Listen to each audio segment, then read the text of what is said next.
Hello दोस्तों, कैसे हैं आप सब। आज की इस वीडियो में हम बात करेंगे कि क्या माँ बाप बच्चों के बुरे स्वभाव के कारण उन्हें घर से बेदखल कर सकते हैं। तो आइए इस बारे में जानते हैं कि क्या कहता है कानून। नमस्कार दोस्तों, मेरा नाम है राहुल सिंह और आप देख रहे हैं एडो हेल्प अस। दोस्तों, अखबारों में किसी संतान को बेदखल करने जैसे विज्ञापन देखने को मिलते हैं जो बाकायदा एक जाहिर सूचना के रूप में अखबारों में छापे जाते हैं। कहीं कहीं यह स्थिति होती है कि बेटे का अपनी पत्नी से विवाद चल रहा है और पत्नी ने उस पर मेंटेनेंस का मुकदमा लगा रखा है।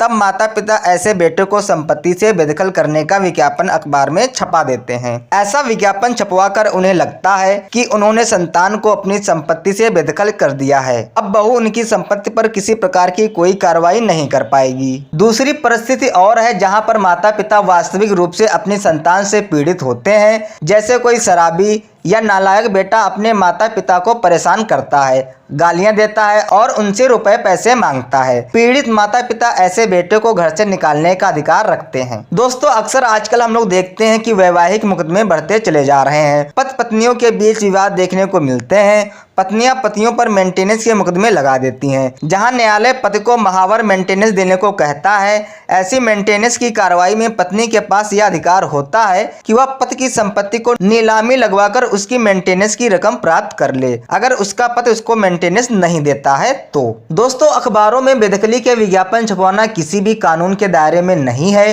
क्योंकि लोग विज्ञापन ऐसा छपवाते हैं कि पिता कहता है कि कोई संपत्ति उसके नाम पर दर्ज है और वह संपत्ति में से अपने बेटे को बेदखल कर रहा है। दोस्तों, अब यहाँ पर सबसे सारवान बात यह है कि अगर कोई संपत्ति किसी पिता के नाम पर दर्ज है, वह अपने बेटे को संपत्ति से बेदखल करने का विज्ञापन अखबार में देता है, तब ऐसे विज्ञापन की कोई आवश्यकता ही नहीं है, क्योंकि किसी भी व्यक्ति की स्वयं द्वारा कमाई हुई संपत्ति जो उसके नाम पर रजिस्टर्ड है, उसके संबंध में कोई भी फैसला लेने के लिए वे व्यक्ति स्वतंत्र होते हैं। जब तक कि वह जीवित है तब तक कोई भी उसकी संपत्ति में अपने हिस्से का दावा नहीं कर सकता है। उसका बेटा भी उसकी संपत्ति में हिस्से का दावा नहीं कर सकता है और उसकी बहू भी बेटे पर आई मेंटेनेंस की जिम्मेदारी के लिए ससुर की संपत्ति की नीलामी नहीं लगवा सकती है। ससुर अगर जीवित है और उसके पास कोई संपत्ति है तब वह उसकी अपनी संपत्ति है।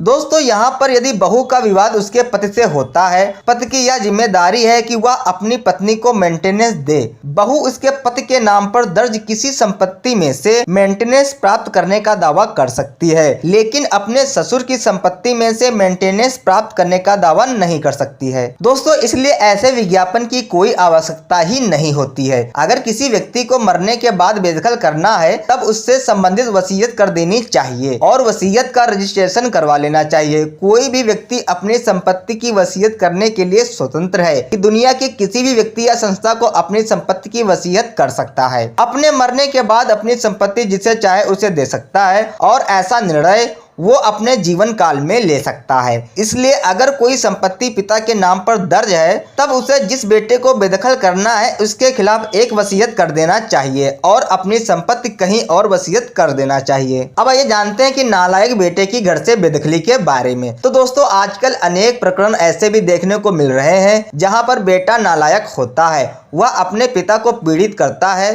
अपने माता पिता के प्रति उसका अनुचित व्यवहार होता है, वह किसी भी प्रकार से अपने माता पिता का सम्मान नहीं करता है और ना ही अपने माता पिता को भरण पोषण देता है। दोस्तों, पिता अपनी संपत्ति में से बेटे को बेदखल करना या फिर घर से बाहर निकालने का अधिकार रखता है, लेकिन यहाँ पर ध्यान देना यह आवश्यक है कि उस संपत्ति का मालिक पिता को होना चाहिए। अगर वे संपत्ति पैतृक संपत्ति है तब किसी भी सूरत में पिता अपने बेटे को घर से बाहर नहीं निकाल सकता। दोस्तों, जैसे संपत्ति दादा की खरीदी हुई है और पिता बेटे दोनों उसमें साथ रह रहे हैं, तब पिता अपने बेटे को घर से नहीं निकाल सकता क्योंकि वह पैतृक संपत्ति है। दादा ने संपत्ति के संबंध में कोई वसीयत नहीं की है, वह बगैर वसीयत मर गया है, तब बेटा और पोता दोनों उस संपत्ति के उत्तराधिकारी बने हैं। हालांकि बेटा प्रथम श्रेणी का उत्तराधिकारी है। बेटे को संपत्ति में जो हिस्सा मिला है उसके हिस्से में से उसके बेटे का भी अधिकार होता है, उसे बेदखल नहीं किया जा सकता है। वे अपने हिस्से की मांग कर सकता है। दोस्तों, अगर कोई संपत्ति या मकान बाप ने खरीदा है और रजिस्ट्री बाप के नाम है,